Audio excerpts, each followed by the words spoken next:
ఇప్పుడు తెనాలిలో గీతాంజలి అనే ఒక మహిళ ఏ విధంగా ఆత్మహత్య చేసుకున్నారో కారణాలు ఏంటో ఇప్పటికే మనందరికీ తెలుసు. ఆవిడ ముందు రోజు ఆత్మహత్య చేసుకోవడానికి ముందు రోజు అక్కడ ఎమ్మెల్యే గారు ఏర్పాటు చేసిన ప్రోగ్రాంలో అటెండ్ అయ్యి ఆవిడ రిజిస్టర్ అయిన పట్టాన్ని తీసుకుని మీడియాకు ఎవరికో వీడియో ఒకటి బయటకు వచ్చింది. ఏమని ఆవిడ చాలా సంతోషంగా నాకు జగనన్న వల్ల జగనన్న ప్రభుత్వంలో మంచి జరిగింది, నాకు సొంత ఇల్లు అనేది వచ్చింది, నా బిడ్డలను చదివించుకోవడానికి అమ్మఒడి ఇచ్చారు అని ఆ అమ్మాయి చెప్పింది. ఆ అమ్మాయి చెప్పింది ఏంటి, తనకి జరిగిన మంచిని లబ్ధిని చెప్పిందే తప్ప ఏ ఒక్క రాజకీయ పార్టీని కానీ ఏ ఒక్క రాజకీయ నాయకుడిని కానీ విమర్శ చేయలేదు. ఇప్పుడు ఆ అమ్మాయి చేసిన తప్పేంటి, అందులో ఏదైనా తప్పు కనిపించిందా? ఇప్పుడు మనం కూడా ఇక్కడ బోల్డ్ మంది ప్రజలు ఉన్నారు, ఆ ప్రజలందరూ కూడా వారికి జరిగిన మంచిని చెప్తూ ఉంటారు. ఒకవేళ ఎవరికైనా ఏదైనా వాళ్ళ అవసరాలు తీరకపోతే తీరలేదు అని అడుగుతూ ఉంటారు, ఇది కావాలండి ఇది చేసి పెట్టండి అని. తప్పేం లేదు కదా అందులో. దాన్ని అంతగా ట్రోల్ చేయవలసిన అంత అవసరం ఏమొచ్చింది?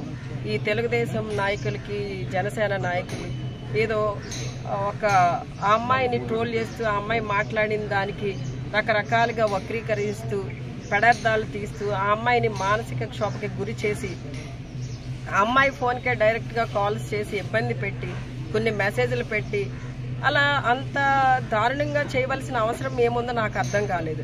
అంటే ఈ రోజున వాళ్ళు ఏం చేస్తున్నారో కూడా వాళ్ళకి తెలియని పరిస్థితి, ఒక భయంకరమైన ఫ్రస్ట్రేషన్కి లోనైపోతున్నారు.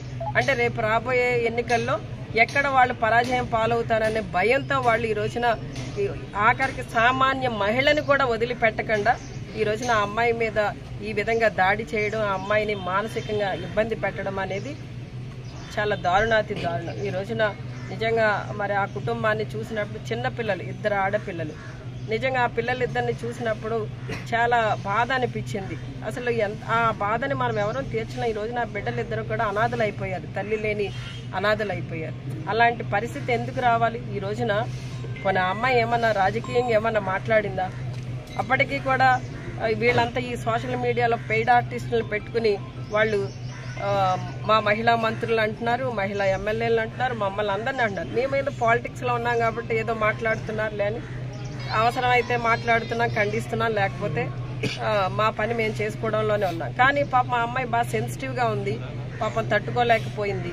కనీసం ఆ అమ్మాయి ఏమాత్రం కొంచెం ఆలోచన చేసి పోలీస్ స్టేషన్లో కంప్లైంట్ ఇచ్చినా లేదా దిశ యాప్ ద్వారా ఒక కంప్లైంట్ చేసిన పోలీసులకి ఆ అమ్మాయిని కాపాడుకునేవాళ్ళం, లేకపోతే ఈ రోజున ఆ కుటుంబం ఇలా అనాథ అయ్యేది కాదు. నిజంగా ఆ కుటుంబం గురించి ఆలోచన చేసినప్పుడు చాలా బాధ అనిపిస్తుంది. ఈ రాష్ట్రంలో ఉన్న మహిళలందరికీ కూడా నేను చెప్పేది ఒకటే, ఈ సోషల్ మీడియా ద్వారా కొంతమంది ఫేక్ అకౌంట్స్ పెట్టుకుని, అంటే ఆ ధైర్యం కూడా లేదు వాళ్ళకి, నేను ధైర్యంగా కామెంట్ చేస్తున్నాను, ధైర్యంగా నేను ఈ కామెంట్ పెడుతున్నానని చెప్పే ధైర్యం కూడా వాళ్ళకి లేక ఫేక్ అకౌంట్స్ పెట్టుకుని, ముఖ్యంగా టీడీపీ వాళ్ళు జనసేన వాళ్ళు చేసే పిచ్చి పనులన్నీ కూడా ఇవి. వాళ్ళంతా కూడా ఒక రాక్షసత్వాన్ని, క్రూరత్వాన్ని వాళ్ళు ప్రదర్శిస్తున్నారు. ఈ రోజున మహిళలందరూ కూడా ధైర్యంగా ఉండాలి. ఎవరి మీద ఇలాంటివి జరిగినా కూడా వెంటనే కంప్లైంట్ ఇవ్వండి, లేదా బయటకు వచ్చి కంప్లైంట్ ఇవ్వడానికి మీకు ఏదైనా ఇబ్బంది అయితే దిశ యాప్ ద్వారా కంప్లైంట్ చేయండి. వెంటనే పోలీసుల ద్వారా మీకు ప్రభుత్వం అండగా ఉంటుందని మీ అందరికీ తెలియజేస్తున్నాను. అలానే ఈ రోజున గీతాంజలి కుటుంబానికి ప్రభుత్వం అండగా ఉంది. వారి 2 బిడ్డలు, ఆడపిల్లలిద్దరికీ కూడా ప్రభుత్వం నిన్నటి రోజున 20 లక్షల రూపాయలు వారికి డిపాజిట్ చేయడం జరిగింది. నిజంగా మరి ఇలాంటి పరిస్థితులు మళ్ళీ పునరావృతం కాకుండా ఉండాలని, ఆ కుటుంబానికి భగవంతుడు తోడుగా ఉండాలని, గీతాంజలి గారి ఆత్మకి శాంతి కలగాలని కోరుకుంటున్నాను. వారి మీద చర్యలు తీసుకున్నారా మేడం? డెఫినెట్గా అండి, ఎవరిని వదిలిపెట్టేది లేదు. ఒక కేసు ఆల్రెడీ ఫైల్ అయింది, ఇన్వెస్టిగేషన్ నడుస్తుంది. ఎలాంటి వారైనా ఎంతటి వారైనా కూడా విడిచిపెట్టేది లేదండి, కఠిన చర్యలు ఉంటాయి.